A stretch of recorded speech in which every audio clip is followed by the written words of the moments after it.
14-ші аудио мәтін. Судың қасиеті.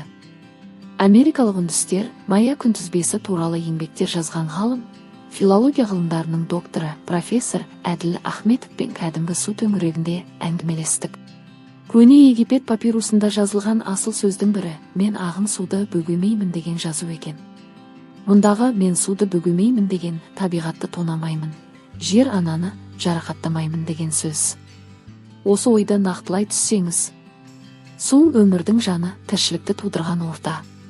Бір кезде жансыз жер ғаламшарына жан бітіргенде, тау мен қырды гүлге орағанда су. Жер бетінің 70%-ын су алып жатыр. Осы пропорция адамда да бар. Менделеев кестесіндегі ең қасиетті элементі су. Судың тауды бұзып, тасты жаратындай күші бар. Оның күшіне табиғаттағы қатты заттардың ең мықтысы гранитте шыдамайды.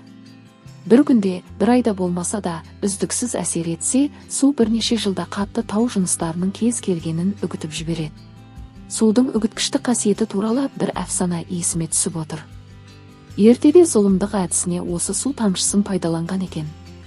Айыпты адамның істеген істерін өз аузынан есту үшін, оның шашын тап-тақыр етіп ұстарамен қырып алып тастайды да, басына үзбей суық су тамшысын тамшылатып отырған.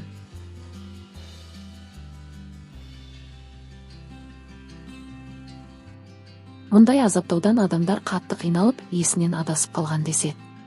Адамның басына тамған су тамшысынан есінен адасып қалуы судың ішкі дүниесіне, жадына байланысты. Жад деп отырғанымыз, су ақпаратты қабылдай алады, оның құлағы, көзі бар. Өзін жазалау құралы ретінде пайдаланғанын ұғып, негативті күшке ие болған. Суға тілек айту арқылы жапон ғалымдары тәжірибе жасапты. Оларда бір көлден жағымсыз иіс шығатын болған. Сол көлдің айналасындағы бүкіл тұрғындар бір мезгілде келіп Құдайдан тілек тілеген. Тілектері қабыл болып, көлдің иісі кеткен. Мұндай тәжірибе қазақтарда да бар ғой. Қуаңшылық жылдары ауыл адамдары жиналып тасаттық береді.